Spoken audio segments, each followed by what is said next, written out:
Jadi memang ini tambang tembaga, Pak. Ya. Dan tambang tembaga itu yang ada di cadangan atau tipe batuan yang ada eh, di tempat kerja kita, dari konsesi kita itu adalah terasosiasi dengan emas dan perak. Jadi emas dan perak adalah mineral ikutan dari tembaga, tapi produk utamanya tembaga. Tembaga, ya. Dari dulu sampai sekarang produk utamanya tembaga. Ya. Contoh, sekarang ini kami 1 tahun itu menghasilkan 1, tahun inilah Pak ya, 1,3 miliar pound tembaga. Dan emasnya 1,3 juta ounce emas. Jadi kalau dilihat dari cadangan di bijihnya, itu rata-ratanya tembaganya itu 1%, Pak.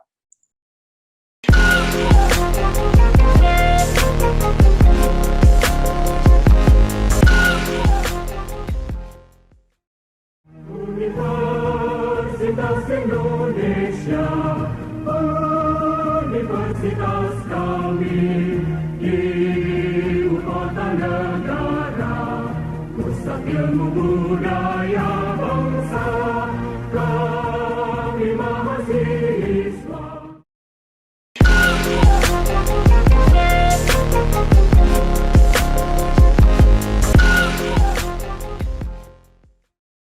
Assalamualaikum warahmatullahi wabarakatuh. Bersama saya Bambang Sadono di kanal Inspirasi untuk Bangsa. Mudah-mudahan kanal ini selalu bisa memberi inspirasi, motivasi, edukasi, dan syukur bisa membantu mencari solusi. Kami sedang mempersiapkan beberapa video wawancara untuk ikut memberi makna 72 tahun Universitas Indonesia. Dan sekarang saya sudah bertemu dengan tokoh yang sangat luar biasa menurut saya, yaitu Bapak Tony Wenas. Beliau adalah Presiden Direktur PT Freeport Indonesia. Apa kabar Pak Tony? Baik Pak Bambang, selamat pagi. Pagi. Salam sehat semuanya, senang bisa ketemu sama Pak Bambang secara virtual Pak. Iya, Pak Tony Wenas lahir 8 April 1962, meraih gelar sarjana hukum bisnis dari Fakultas Hukum UI tahun 1985. Dan sejak 2018, beliau dipercaya sebagai Presiden Direktur PT Freeport Indonesia. Siapa yang tidak kenal PT Freeport? Sebelumnya pernah menjadi presidir di PT Rio Andalan, Pulp and Paper, RAPP, juga pernah menjadi Presiden PT Berkat Resources Indonesia, dan lain-lain, banyak sekali jabatannya. Juga aktif di organisasi Indonesian Mining Association, IMA, di Kadin, dan lain-lain juga. Saya melihat daftarnya panjang sekali. Pak Wenas, Pak Tony, mungkin bisa diceritakan pengalaman dan kenangan Bapak ketika kuliah di Fakultas Hukum UI, dari Fakultas Hukum, tapi kemudian banyak aktif di bisnis, macam-macam. Saya lihat riwayatnya itu dari berbagai perusahaan-perusahaan besar, Bapak memimpin di situ. Nah, sampai akhirnya di puncak manajemen PT Freeport Indonesia sebagai Presiden Direktur saat ini. Silakan, Pak. Baik, Pak Bambang, terima kasih kesempatannya nih. Jadi kalau bicara soal UI memang suatu kenangan yang tidak terlupakan loh, Pak. Ya. Tidak terlupakan, begitu banyak sekali pengalaman di UI, baik di bidang akademisnya maupun di bidang non-akademisnya. Jadi saya sebenarnya di UI tahun 80 masuk FHUI, tahun 81 masuk FEUI, Pak. Oh. Jadi sempat menjalani kuliah di 2 fakultas, namun di sekitar tahun 83, 84 itu keluar peraturan, 83 lah, 82, 83 keluar peraturan dari rektor bahwa tidak boleh satu mahasiswa kuliah di 2 fakultas di universitas negeri yang sama karena menghilangkan jatah subsidinya, Pak. Iya. Sehingga akhirnya saya tidak melanjutkan di fakultas ekonominya, saya hanya melanjutkan di FHUI-nya. Iya. Dan kalau dilihat kenangan lainnya, ya di situ juga saya membentuk satu band yang namanya Solid 80, yang pada dasarnya dulu namanya adalah Solidaritas 80 FHUI. Tapi kan pada saat itu juga kita nggak boleh bawa nama FHUI sembarangan, Pak, harus minta izin dan lain sebagainya, sehingga saya ditegur sama dekan pada saat itu untuk tidak menggunakan nama FHUI. Jadi singkatlah jadi solid 80 aja tanpa embel-embel FAUI-nya, walaupun yang main anak FAUI semuanya, Pak. Iya. Dan bandnya sampai sekarang masih eksis, udah 41 tahun. Dan ya memang satu hal lagi yang paling penting adalah bahwa UI mengajarkan kami banyak sekali hal dalam, bukan hanya dari segi akademis, tapi dari segi kehidupan kita sehari-hari. Integritas, etika, dan hal-hal sopan santun dan lain sebagainya, dan berani menyampaikan pendapat namun secara bertanggung jawab dengan data. Banyak hal itu yang kemudian menjadi modal bagi saya dan juga yang lain-lainnya untuk dapat berkarir selanjutnya. Mungkin nutshell-nya kira-kira seperti itu, Pak Bambang. Ya, luar biasa. Jadi seandainya boleh gitu lulus dua-duanya, Pak ya. Kalau boleh kalau boleh mungkin bisa lulus dua-duanya, Pak. Universitas Indonesia, universitas kami, ibu kota negara, pusat ilmu budaya bangsa, kami mahasiswa. Maka itu rupanya yang menjadi akar ya, akar bisnisnya itu ada di situ ya. Apalagi hukumnya juga hukum bisnis. Nah, kemudian mungkin bisa secara singkat diceritakan, Pak, sebelum sampai di Presiden Direktur PT Freeport ini perjalanannya seperti apa? Oh, jadi begini, Pak, saya juga sebagai lulusan FAUI, saya terus terang memang tidak memilih untuk bekerja di law firm atau menjadi pengacara praktek. Tapi saya memang lebih ingin untuk bekerja sebagai in-house lawyer. Jadi dari awal memang saya bekerja di perusahaan sebagai in-house lawyer. Antara lain saya mulai kerja di Arco ya, di bidang oil and gas, kemudian di perbankan juga di Bank Marine Corp, dan kemudian di sektor telekomunikasi, baik di Bakri Communication maupun di Pacific Satellite Nusantara. Kemudian saya mulai gabung dengan Freeport, Pak, sebagai in-house lawyer. Itu tahun 2001 sebagai senior attorney, namun kemudian habis itu saya diberikan tanggung jawab tambahan lagi, dan akhirnya saya menjadi direktur di PT Freeport sampai 2010.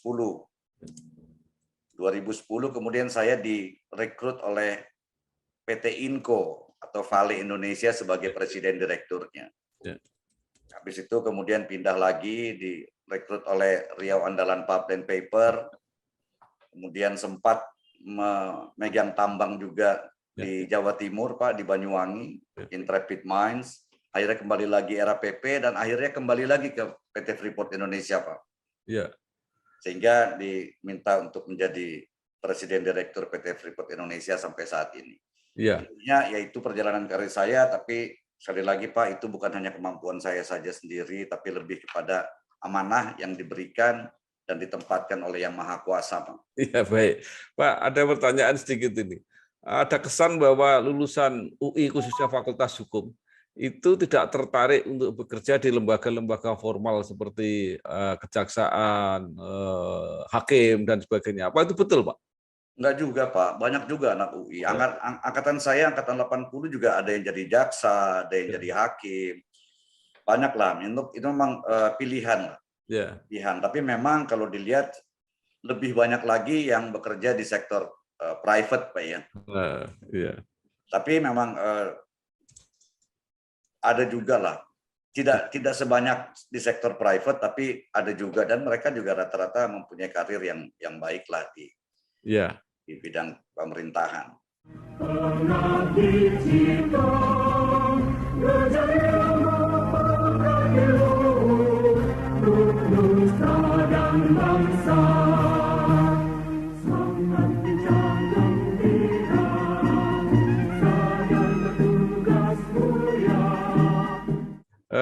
Ini yang juga menarik, kan PT Freeport ini saham terbesarnya sekarang punya pemerintah.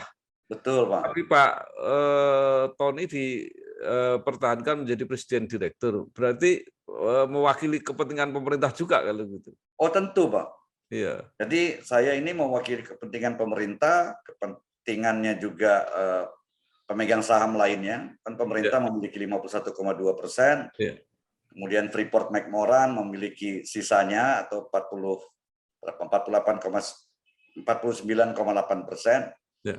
Dan tentu saja saya mewakili kepentingan semuanya, Pak. Ya. Dan apapun yang dihasilkan oleh PT FI adalah untuk kepentingan bangsa dan negara. Ya. Jadi walaupun sebelum pemerintah memiliki 51,2%, Pak, pemerintah masih memiliki 9,36%. Itu dari 100 yang dihasilkan oleh PT FI, ya. itu 60%-nya untuk negara, Pak. Ya. Jadi baik dari segi pajak, royalti, dividen yang walaupun baru 9,36% dan pungutan-pungutan lainnya. Jadi kontribusinya besar, apalagi sekarang dimiliki 51,2% oleh pemerintah melalui PT Inalum. Dan di mana di dalamnya juga ada pemerintah provinsi dan pemerintah kabupaten, Provinsi Papua dan Kabupaten Mimika. Itu hasilnya lebih dari 70% itu adalah untuk negara. Lebih dari 70%, Pak ya? Iya. Dan kedepannya dari sekarang sampai ke depannya mungkin negara akan mendapatkan sekitar 80 miliar dolar, Pak, atau sekitar berapa? 1.100 triliun sampai dengan 2041, Pak. Sampai 2041. Iya, jadi kira-kira mungkin sekitar hampir 4 miliar dolar per tahun atau sekitar 54 miliar dolar, 56 triliun per tahun. Jadi kontribusinya luar biasa dan juga untuk Papua tentunya. Ya.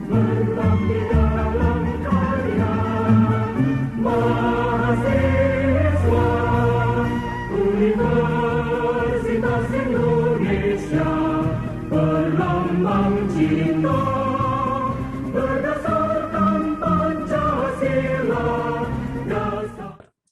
Pak, jadi kalau begitu PT Freeport termasuk di bawah BUMN apa tidak, Pak itu? Jadi kami dimiliki oleh PT Inalum. Pemerintah memiliki PT FI melalui PT Inalum. Ya. Jadi memang PT Inalum kan adalah BUMN, 100% milik negara. Jadi anaknya gitu, Pak ya kira-kira. Anaknya BUMN, Pak. BUMN ya. Luar biasa. Tadi sudah digambarkan apa yang akan didapat oleh pemerintah Indonesia dari PT Freeport ini. Nah, kemudian yang lain juga dulu ketika didirikan awal PT Freeport ini kan untuk tambang tembaga. Iya. Nah, apakah itu di perjalanan ketemu emas atau sejak awal tahu bahwa ada emas, Pak? Jadi memang ini tambang tembaga, Pak. Ya. Dan tambang tembaga itu yang ada di cadangan atau tipe batuan yang ada di tempat kerja kita, dari konsesi kita itu adalah terasosiasi dengan emas dan perak. Jadi emas dan perak adalah mineral ikutan dari tembaga, tapi produk utamanya tembaga, Pak. Tembaga, ya. Dari dulu sampai sekarang produk utamanya tembaga. Ya. Contoh, sekarang ini kami 1 tahun itu menghasilkan 1, tahun inilah, Pak ya, 1,3 miliar pound tembaga. Dan emasnya 1,3 juta ounce emas. Jadi kalau dilihat dari cadangan di bijinya, itu rata-ratanya tembaganya itu 1%, Pak. Atau emasnya, Pak? Ya? Emasnya yang 1% atau tembaganya? Tembaga 1%. Oh. Biji ini kita bicara biji, Pak ya. Oh, biji. Ornya. Ya. 1% tembaga. Kalau emasnya tuh kira-kira 1 gram per ton atau 0,0001%. Oh. Iya, 1 gram per ton tuh 1 per juta, Pak. Ya, ya. Nggak bisa terbayangkan, tapi kecil lah ya dibandingkan. Iya, kecil. Jadi tembaganya memang jauh lebih banyak. Iya. Kalau dihitung uangnya ya 1,3 miliar pound tembaga. Ya. Kalau dikali $4, ya kita kali aja, Pak. Saya hitungin juga 1,3 miliar kali 4 itu kira-kira 5,2 miliar, Pak ya. Ya. Dan emasnya 1,3 juta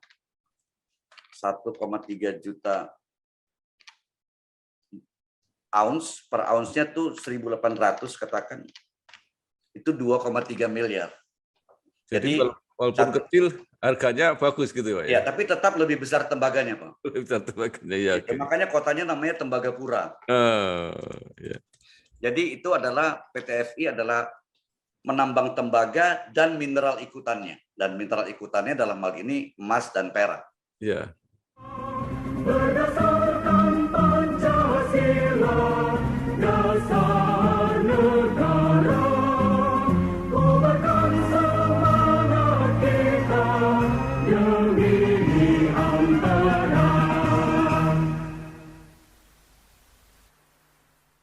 Nah, selama ini kan pemrosesannya itu kan dilakukan di Amerika, Pak ya, diangkut di Amerika. Enggak, Pak. Nah, kemudian kan ada kewajiban membangun smelter. Nah, sekarang itu baru smelternya baru dibangun. Nah, sebelumnya seperti apa, Pak? Mungkin bisa diceritakan. Begini saya ceritakan, Pak. Ya. PT FI menambang biji tembaga Ya. yang mengandung tembaga, emas, dan perak. Biji ini kemudian diproses, Ya. diolah melalui proses fisika, tidak Ya. melalui proses kimia. Ya. Proses fisika dihancurkan, kemudian dicampur dengan reagen atau seperti sejenis alkohol, sehingga mineral berharganya terkumpul menjadi satu, Pak. Ya. Menjadi satu. Satuan yaitu tembaga, emas, peraknya. Mineral yang lainnya, kemudian ini proses namanya proses flotasi Ya. di pabrik yang namanya concentrating. Ya. Di situ terjadi proses konsentrasi sehingga tembaga yang tadinya 1% itu akan meningkat karena terkonsentrasi, Ya. meningkat menjadi sekitar 20-25%. Demikian juga emasnya yang kira-kira 1 gram per ton meningkat menjadi sekitar 20-25 gram per ton. Dan gram per ton itu adalah 25 gram per ton berarti 25 per sejuta. Ya. Jadi kalau di 0,00-nya itu banyak nolnya. Nah, kira-kira seperti ini adalah yang disebut dengan konsentrat tembaga yang mengandung tembaga, emas, dan perak.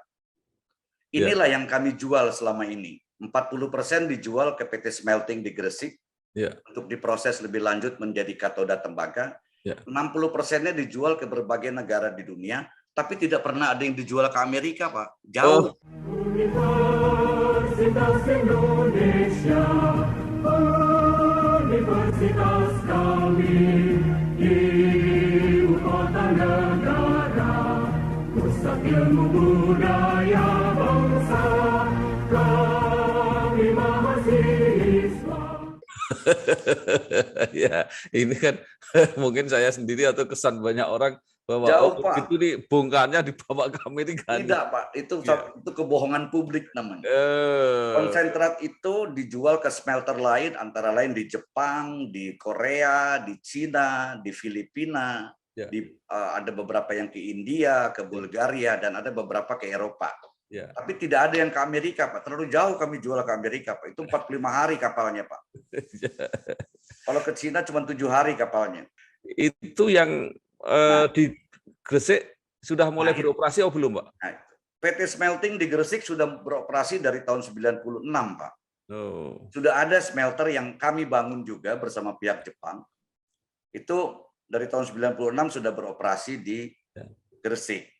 Yang saat ini kami bangun adalah smelter tembaga yang kedua, Pak.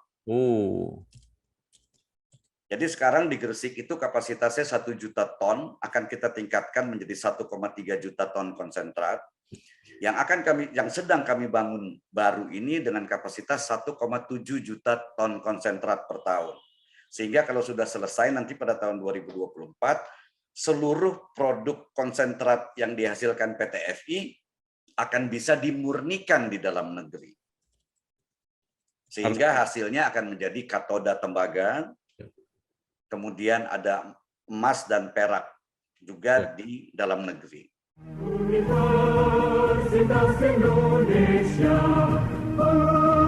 universitas kami, ibu kota negara, pusat ilmu budaya bangsa, kami mahasiswa. Jadi akhirnya seluruhnya tidak ada yang diekspor dalam bentuk konsentrat, Pak? Akhirnya begitu, Pak. Ya. Jadi nilai tambahnya ada di Indonesia. Nilai tambahnya ada di Indonesia. Walaupun saya sampaikan dari proses penambangan sampai konsentrat itu nilai tambahnya sudah 95%. Kenapa? Karena harga jualnya sudah harga jual London Metal Exchange. Kurangi biaya pemurnian. Jadi tambahan nilai tambahnya dari konsentrat menjadi katoda tembaga dan emas batangan itu hanya sekitar 5-7%. Tapi itu sudah menjadi keputusan dan kesepakatan kami dengan pemerintah bahwa kami akan membangun 1 smelter baru lagi dan sedang kami lakukan sekarang. Pengabdi Cipta,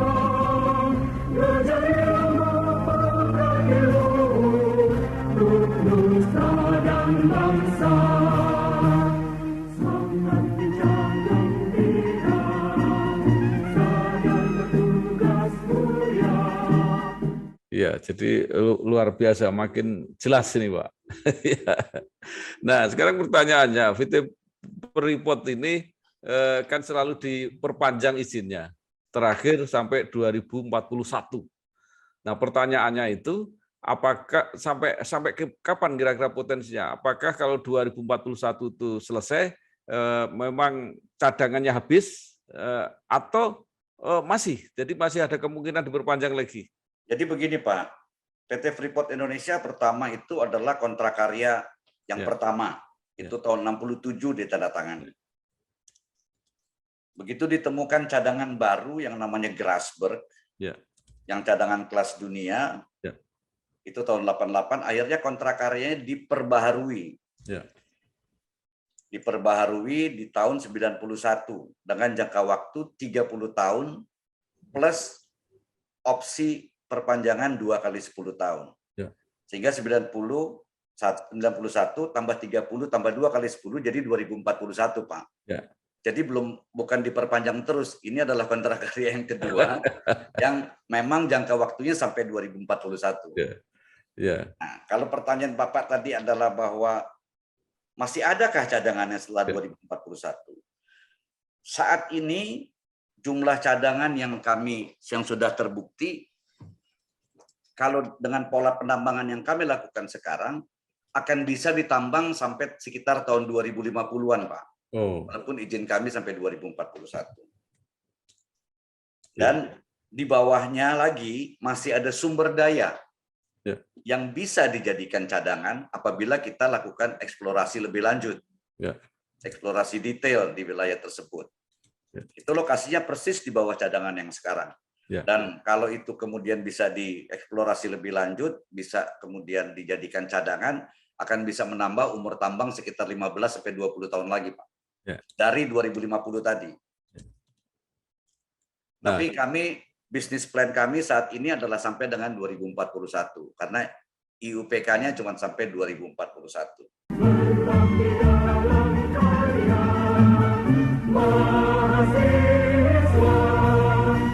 Universitas Indonesia berlambang cinta berdasarkan Pancasila. Ya, tapi ada kemungkinan kalau kemungkinan diperpanjang masih bisa, Pak ya? Bisa, Pak. Cadangannya ada dan juga sumber dayanya juga ada. Ya, kan apalagi kalau sekarang kan kepemilikan pemerintah sudah jelas di situ kan. Jadi kan seperti mengelola perusahaannya sendiri kan gitu ya. Iya, Pak. Memang betul begitu, Pak. Ya. Nah, sekarang pertanyaannya yang sering juga muncul ini. Apa manfaat Freeport ini untuk Papua? Manfaat Freeport untuk Papua, Pak, adalah bahwa Freeport Indonesia ini adalah prime mover di Papua. Studi dari LPM UI di tahun 2005 menyebutkan bahwa PT FI berkontribusi terhadap PDRB Provinsi Papua itu 46%, Pak. 46%. 46% pembentukan produk domestik regional bruto Provinsi Papua itu berasal dari PT FI. Pembentukan PDRB Kabupaten Mimika itu 94% dari PT FI. Jadi memang keberadaan PT FI menjadi prime mover untuk ekonomi Papua, Provinsi Papua, dan terutama Kabupaten Mimika. Jumlah itu sudah mulai berkurang di tahun 2018, di mana pembentukan PDRB Provinsi Papua berkurang dari 46% ke 34% dari PT FI. Dan Kabupaten Mimika berkurang menjadi sekitar 70%. Ini berarti hal yang positif, Pak. Positif bahwa berarti ada ekonomi lain juga yang tumbuh di Provinsi Papua. Dan terlebih lagi adalah kontribusi kami bagi PAD Papua juga sangat besar sekali. Dan bukan cuma itu saja, Pak, adalah sekarang apalagi dengan ditandatangani IUPK di mana pemerintah provinsi memiliki 3 3% dan pemerintah Kabupaten Mimika memiliki 7%, tentu akan meningkat lagi pendapatannya bagi Papua. Ya. Dan terlepas dari itu adalah Pak, bagaimana untuk Papua adalah bagaimana untuk masyarakat itu sendiri. Dari tahun 92 sampai tahun 2020 itu kami telah melakukan social investment itu sebesar 1,8 miliar dolar, Pak. 1,8 miliar dolar itu kira-kira sekitar 25 triliun, Pak. Dan kedepannya setiap tahun kami masih akan melakukan investasi sosial sebesar kira-kira 1,5 triliun per tahun, Pak, sampai dengan 2041. Ini antara lain adalah untuk dua hal yang utama, yaitu program kesehatan, di mana sejak tahun 96 itu seluruh masyarakat 7 suku yang tinggal di Kabupaten Mimika itu berobat gratis sampai sekarang, Pak. Mulai dari masuk angin sampai operasi besar, sampai harus dievakuasi ke luar pulau, itu semuanya ditanggung oleh kami. Dan program pendidikan di mana kami berprinsip bahwa masyarakat yang sehat harus terdidik dan masyarakat yang terdidik juga harus sehat. Itu ada lebih dari 12.000 beasiswa yang kami berikan. Kami mendirikan 5 sekolah dan asrama juga. Kami ada 1 boarding school di Papua dengan kurikulum di atas kurikulum nasional yang dari SD sampai dengan SMA. Dan tentu saja program-program pengembangan ekonomi di mana program peternakan, ada peternakan dengan kapasitas 150.000 ekor ayam, ada kemudian juga perkebunan kelapa 500 hektar, perkebunan kakao sekitar 50 hektar, dan perkebunan kakao 200 hektar, kemudian perkebunan kopi juga ada sekitar 50 hektar, dan tentu saja sagu dan usaha-usaha perikanan lainnya.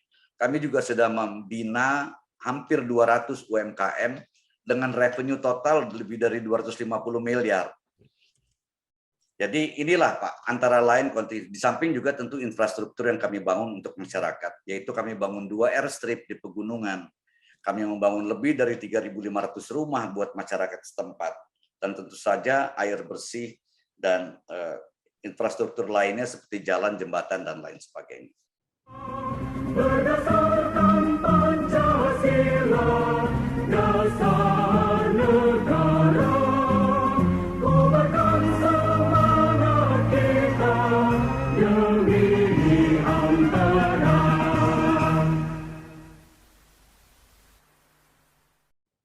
Iya, luar biasa, Pak. Jadi, nah, pertanyaannya itu, sebagai alumni UI, apakah ketika sudah mengabdi atau berprofesi, menjalani profesi di masyarakat, itu ada nilai-nilai ke-UI-an gitu, Pak, yang bisa diterapkan?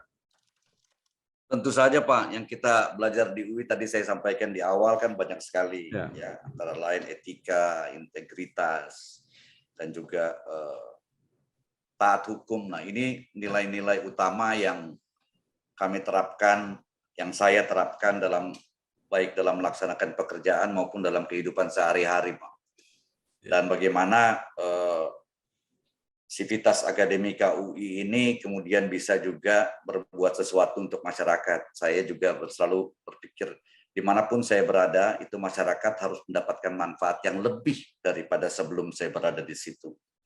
Dan saya juga berprinsip, dan kami PT FI berprinsip bahwa tidak ada satu perusahaan yang bisa berhasil di tengah masyarakat atau lingkungan yang gagal. Sehingga yang namanya masyarakat sekitar wilayah kami dan juga lingkungan harus betul-betul terjaga. Dalam bahasa Inggrisnya dibilang bahwa there is no company shall prevail in a community and environment that fail.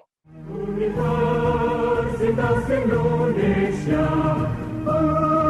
universitas kami, ibu kota negara, pusat ilmu budaya bangsa, kami mahasiswa. Ya. Jadi luar biasa, Pak. Tadi sedikit Bapak mengatakan bahwa band Solid itu masih eksis sampai saat ini. Bapak Masih, Pak. masih sempat main juga sampai sekarang? Masih, Pak. Ya. Tapi sekarang sebagian besar kan virtual ya konsernya. Ya.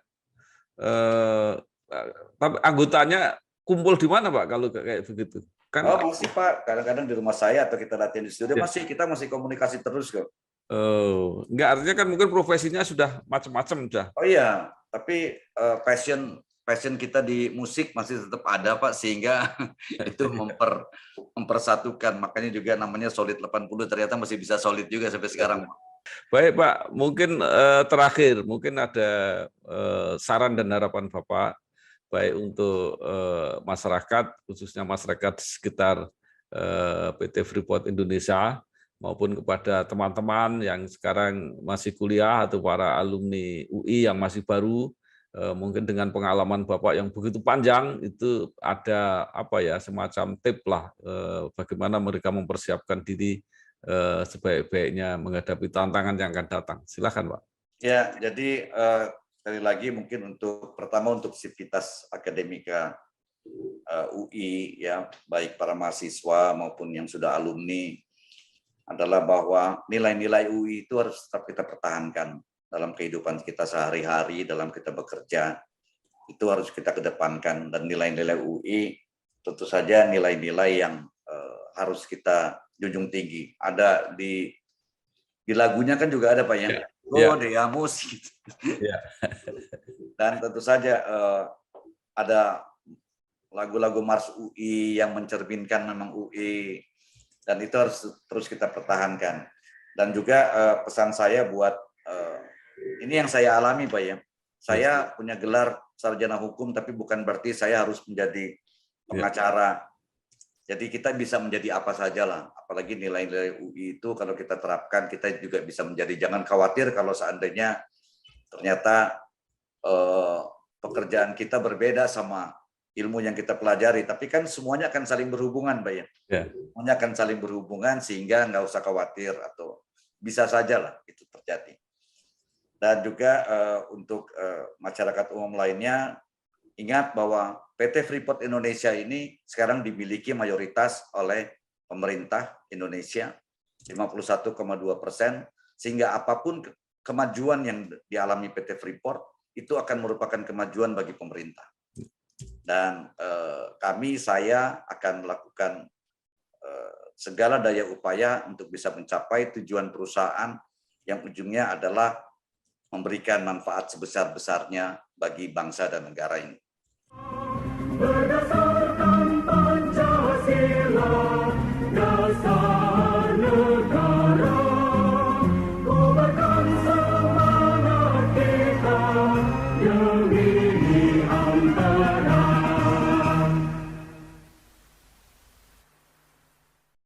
Iya, baik. Terima kasih sekali Bapak Tony Wenas, Presiden Direktur PT Freeport Indonesia. Paling tidak bagi saya sendiri makin jelas, mungkin ini juga membantu pemahaman masyarakat pada umumnya mengenai PT Freeport Indonesia. Sukses terus, Pak Tony. Sama-sama, Pak Bambang. Sukses terus, UI 72 tahun. Terima kasih. Wassalamualaikum warahmatullahi wabarakatuh. Assalamualaikum warahmatullahi wabarakatuh. Universitas Indonesia, universitas kami di ibu kota negara, pusat ilmu budaya